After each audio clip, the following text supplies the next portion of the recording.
السلام علیکم ورحمۃ اللہ۔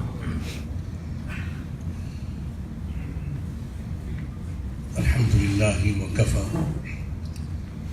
وسلام علی عبادہ الذین اصطفی، اما بعد۔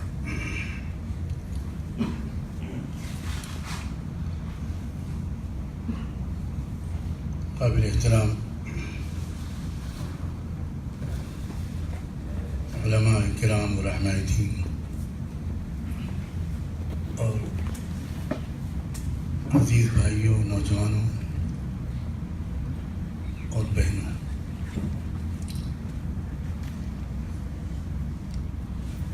یہ میری پہلی اس ملک کی حاضری ہے اور میں بہت شکر گزار ہوں ہمارے محترم مولانا شکیل ندوی صاحب کی کہ انہوں نے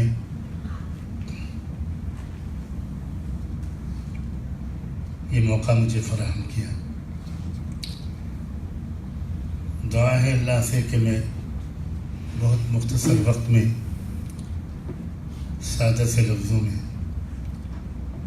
کچھ ضروری، مفید اور عملی باتیں عرض کر سکوں۔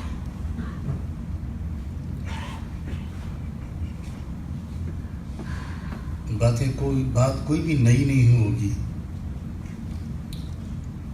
یاد دہانی مقصود ہوتی ہے۔ وَذَكِّرْ فَإِنَّ الذِّكْرَى تَنفَعُ الْمُؤْمِنِينَ۔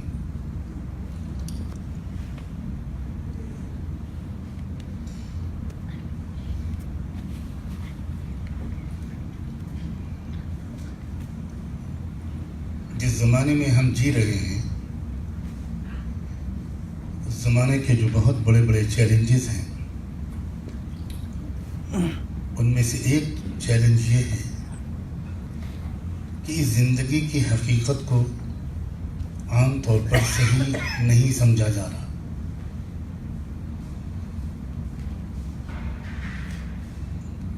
اس دنیا کو یا تو ایک چراگاہ سمجھا جا رہا ہے یا ایک آرام گاہ سمجھا جا رہا ہے اور ایک تفریح گاہ سمجھا جا رہا ہے۔ حالانکہ یہ زندگی، یہ دنیا دراصل ایک امتحان گاہ ہے۔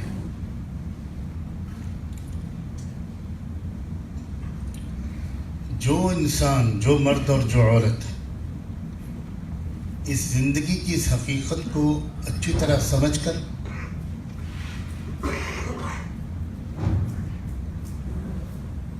اور اس کے تقاضوں پر عمل پیرا ہوتے ہوئے زندگی گزارتا ہے، وہ ایک کامیاب انسان بنتا ہے، صاحب کردار ہوتا ہے۔ اس کی زندگی کا کوئی بہت عظیم نصب العین ہوتا ہے، ایک بامقصد زندگی گزارنے میں وہ کامیاب ہوتا ہے۔ وہ ایک عام انسان کی زندگی بھی گزارتا ہے، وہ تاجر بھی ہوتا ہے، وہ ملازم بھی ہوتا ہے، پروفیشنل بھی ہوتا ہے، شاعر بھی ہوتا ہے، ادیب بھی ہوتا ہے، شوہر بھی ہوتا ہے، باپ بھی ہوتا ہے، اور تمام انسانی ذمہ داریوں کو بحسن خوبی ادا کرتے ہوئے اسے ہر وقت یہ بات یاد رہتی ہے کہ وہ دراصل اس دنیا میں ایک امتحان دینے کے لیے آیا ہے، اور وہ ممتحن اس کا رب ہے، اور وہ ممتحن جس طرح سے امتحان لیتا ہے اس میں انسان زبان اور قلم سے جوابات نہیں دے سکتا۔ امتحان کا کوئی وقت بھی مقرر نہیں ہوتا، ہر لمحہ کسی نہ کسی پہلو سے ہمارا امتحان ہوتا رہتا ہے۔ الگ الگ حالات سے ہم گزرتے ہیں. خوشیوں بھرے لمحات بھی ہوتے ہیں، ایسے موقع ہوتے ہیں جس میں ہمیں کامیابیاں ملتی ہیں، ہماری مرضی پوری ہوتی ہے، ہمیں نعمتیں ملتی ہیں. ہر آن ہمیں کوئی نہ کوئی نعمت مل رہی ہوتی ہے، اور ہر آن اللہ تعالیٰ کی نظر ہمارے دل پر ہوتی ہے کہ نعمتوں کے استعمال کرتے وقت میرے بندے اور بندی کے دل کی کیا کیفیت ہے. اسے یاد ہے کہ یہ نعمتیں کوئی اس کو دے رہا ہے، اور یہ نعمتیں بھی جو وہ دے رہا ہے تو یہ اس کے راضی ہو جانے کی علامت نہیں ہے، بلکہ یہ نعمتیں بھی دراصل وہ امتحان لینے کے لیے دے رہا ہے.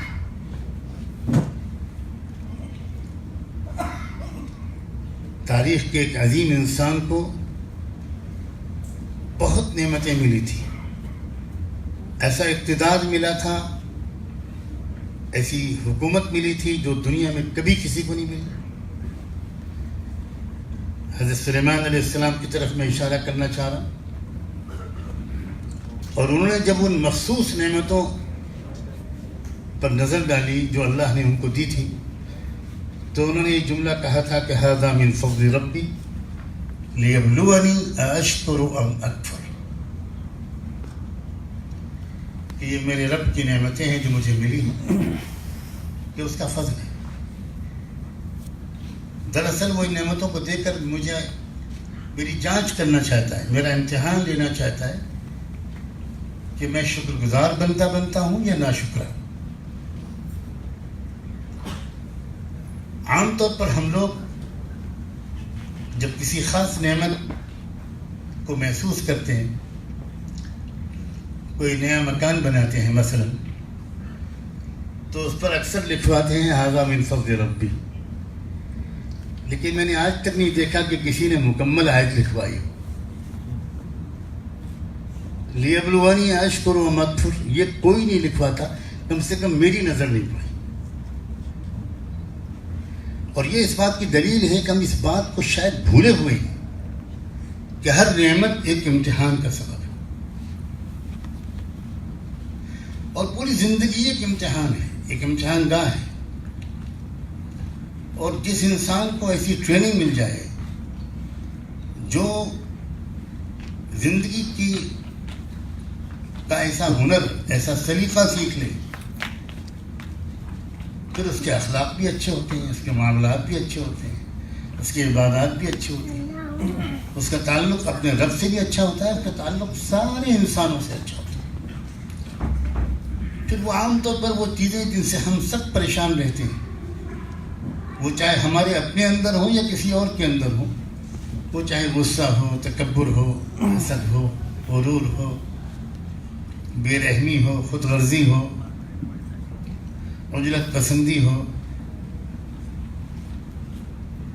یہ سب چیزیں اسی لیے ہمارے اندر یہ دراصل پیدا ہوتی ہے کہ ہم کو وہ تربیت نہیں ملی ہوئی ہوتی، یا ہم اس سے فائدہ نہیں اٹھائے، ہم نے اٹھایا ہوتا کما حق ہو، جیسا اٹھایا نہیں چاہیے تھا. یہ اس دور کا بہت بڑا مسئلہ ہے میرے قابل احترام بھائیوں اور بہنوں، کہ اس وقت دنیا میں انسان جینے کا سلیقہ نہیں سیکھ رہا، سب کچھ سیکھ رہا. وہ چیزیں سیکھ رہے ہیں ہم جن کو پہلے کوئی تصور بھی نہیں کر سکتا تھا کہ یہ چیزیں بھی انسان سیکھ سکتا ہے. لیکن ایک اچھے انسان بننے کا سلیقہ، دین کیا ہے، اسلام کیا ہے، شریعت کیا ہے. افسوس ہی ہے، بہت دکھ کے ساتھ میں کہتا ہوں، اور خدا کرے کہ میرا یہ خیال غلط ہو، کہ ہم میں سے اکثر لوگوں نے دین کی حقیقت کو ٹھیک سے نہیں سمجھا. کچھ اعمال ہیں جن کو ہم دین سمجھتے ہیں، ان اعمال کے ذریعے سے جو ہماری ذوق و مزاج کی تربیت مقصود ہے، جو ہمارے دل اور دماغ کی مستقل کیفیت کی تشکیل مقصود ہے، وہ ہے دین. صرف اعمال دین نہیں ہے. چند مخصوص اعمال ہیں جن کو ہم نے دین سمجھا ہے. اگر ہم کسی شخص کے بارے میں تذکرہ کرتے ہیں ماشاءاللہ فلاں صاحب بہت دیندار ہے، تو بولنے والے کے ذہن میں بھی اور شاید سننے والے کے ذہن میں بھی یہی مقصد اس کا آتا ہے کہ ماشاءاللہ وہ پابند صوم و صلاۃ ہیں، روزہ رکھتے ہیں، نماز پڑھتے ہیں، عمرہ کرتے ہیں، حج کرتے ہیں، کرتا پاجامہ پہنتے ہیں. اور اگر ہم کو الگ سے ان کی کچھ اور اخلاقی بلندی کیا تذکرہ کرنا ہوتا ہے تو ہم یہ کہتے ہیں کہ ہاں ماشاءاللہ وہ بہت خوش اخلاق بھی ہیں، ملنسار بھی ہیں، وقت کے پابند بھی ہیں، وعدہ بھی پورا کرتے ہیں، ڈسپلن بھی بہت ہے ان کی زندگی میں. یہ ہم کو الگ سے کہنا پڑتا ہے اس لیے کہ یہ چیزیں ہمارے عرف میں اور ہماری سوسائٹی میں دین کے اندر شامل نہیں، ان کو ہمیں ایڈ کرنا پڑتا ہے. اور گویا کہنے والا اور سننے والے دونوں اس حقیقت کو تسلیم کیے ہوئے ہیں کہ یہ دین کا پارٹ اینڈ پارسل نہیں ہے، لازمی حصہ نہیں ہے، یہ تو اضافی خصوصیات ہیں. ورنہ دیندار ہونے کے لیے تو کرتا پاجامہ، ٹوپی، داڑھی کافی ہے، نمازیں اور تلاوت اور رمضان کے روزے کافی ہیں بس. باقی وقت کا صحیح استعمال، ٹائم مینجمنٹ، صلاحیتوں کا صحیح استعمال، فائنینشیل ریسورسز کا صحیح استعمال، فیملی مینجمنٹ، یہ دین تھوڑی ہے، یہ تو کسی انسان کی اضافی خصوصیات. یہ سنگین تحریف ہے اسلام کی مفہوم کے تعین میں، اور یہ ہماری مصیبتوں کا بہت اہم سبب ہے.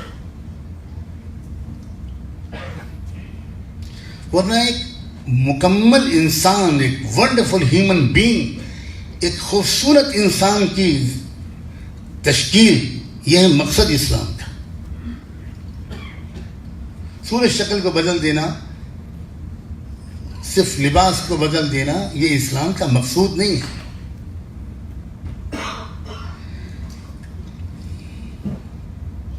تو ایک تو گزارش میری یہ ہے، یہ جو اسلام کو غلط طریقے پر سمجھا جا رہا ہے، یہ ایک دوسرا بڑا چیلنج ہے جس کا ہم اس وقت اس میں ہم مبتلا ہیں. اچھا دیندار انسان، اس زمانے کے عرف میں دیندار انسان. اب تصور کیجئے ایک واقعہ رحمت دو عالم صلی اللہ علیہ وسلم کے سامنے بیان کیا جاتا ہے کہ ایک عورت ہے، بہت نماز پڑھتی ہے، بہت نفلیں پڑھتی ہے، بہت تلاوت کرتی ہے، بہت ذکر کرتی ہے، مگر زبان کی بہت کڑوی اور اخلاق کی بہت خراب ہے. بلا تردد اللہ کے رسول فرماتے ہیں، صحیح بخاری اور صحیح مسلم کی روایت ہے، بلا تکلف فرماتے ہیں انہا فی النار، یہ عورت جہنم میں جائے گی. اور دوسری ایک اور عورت ہی کا تذکرہ ہے، اتفاق سے آپ کے سامنے ہوتا ہے، اور یہ کہا جاتا ہے کہ وہ فرائض ادا کرتی ہے مگر بہت زبان کی شیریں، اخلاق بہت اچھے، بہت ملنسار، سب کو جوڑ کر چلنے والی، ہر شخص اس سے خوش ہے. فوراً آپ فرماتے ہیں انہا فی الجنہ، یہ عورت جنتی ہے. یہ اس عالم میں ایک انفرادی واقعے کے طور پر ہم عام طور پر کتاب میں پڑھ کے آگے گزر جاتے ہیں. یہ انفرادی واقعہ نہیں ہے، یہ دین کے اور اسلام کی انڈرسٹینڈنگ کو درست کرنے کے لیے ایک بہت اہم مضمون ہے.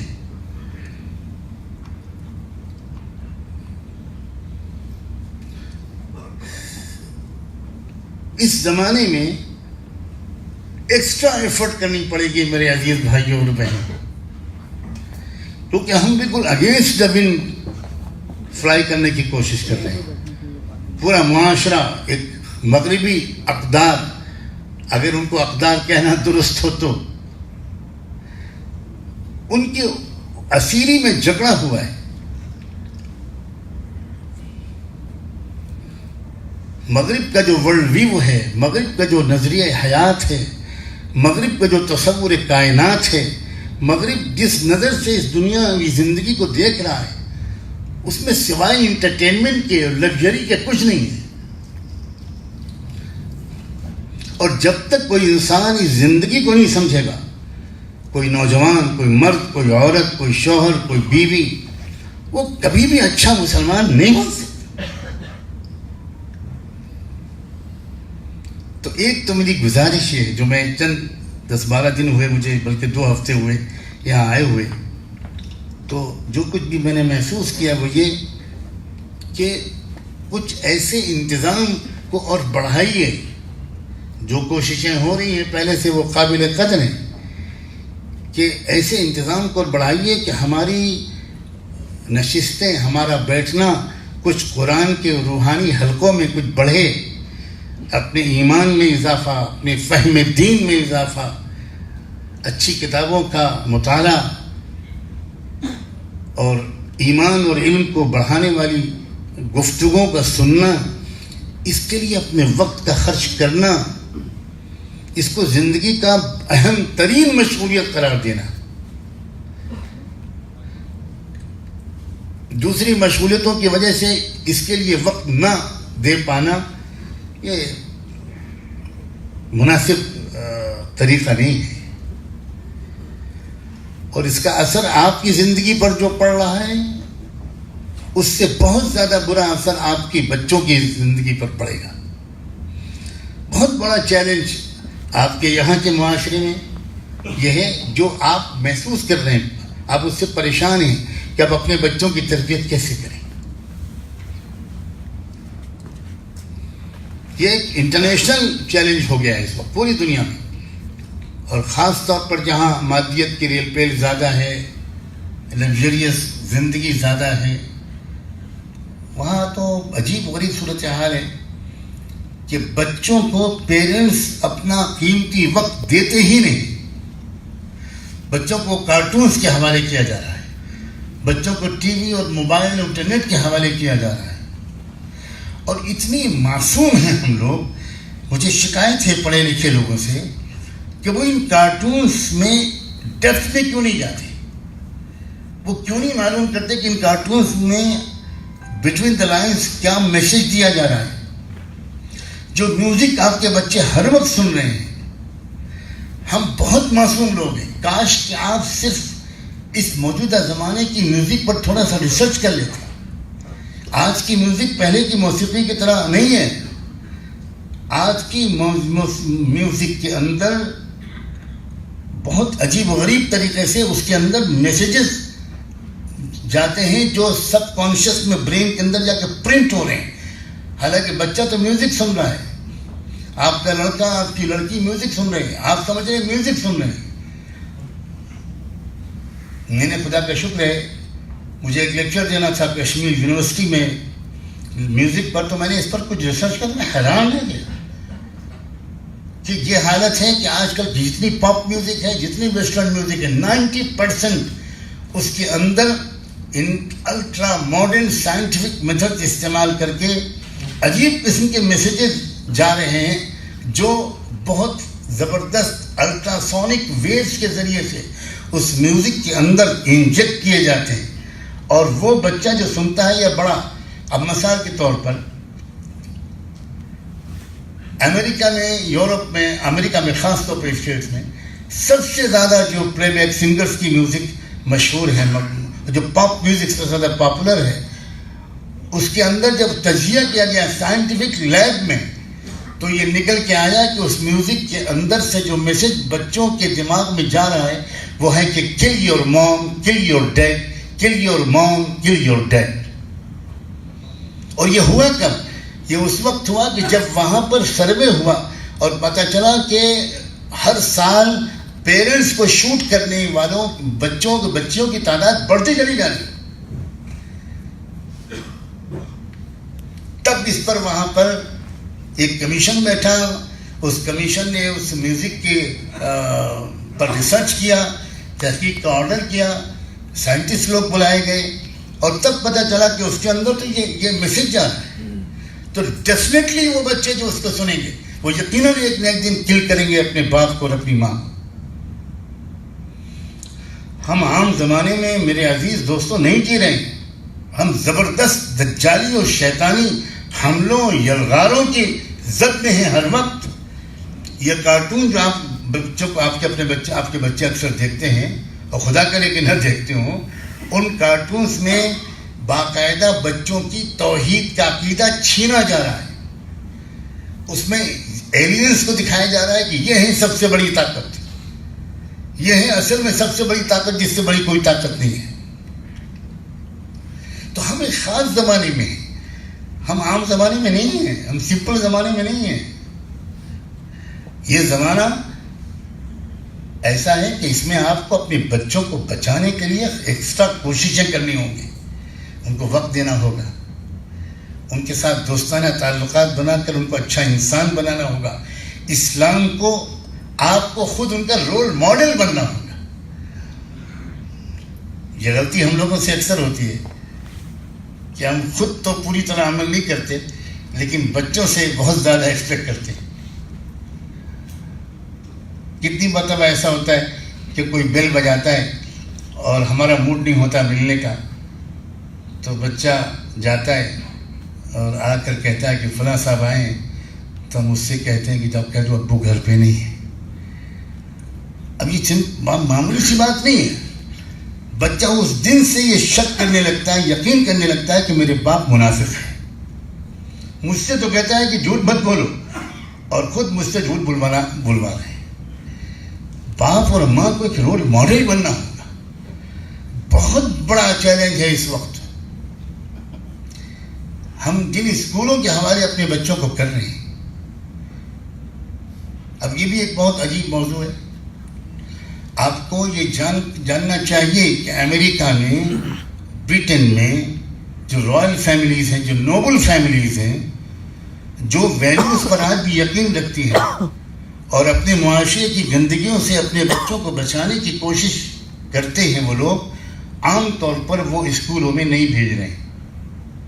ہوم اسکولنگ کا رواج بڑھ رہا ہے اور وہ نہیں راضی ہیں اس بات پر کہ وہ اسکولوں میں بھیجیں.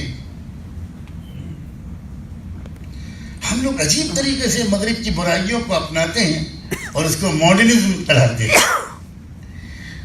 اور وہ خوبیاں جو مغرب میں شاید کبھی ہم سے لے لی, اب تو یہ کہتے ہوئے بھی شرم آتی ہے کہ ہم سے لی, وہ خوبیاں جن کی بنیاد پر مغرب دراصل ایک مضبوطی اور استحکام کی شکل میں پہنچا ہے. کیونکہ اللہ تعالیٰ کے ہاں پورا انصاف ہے. اگر کوئی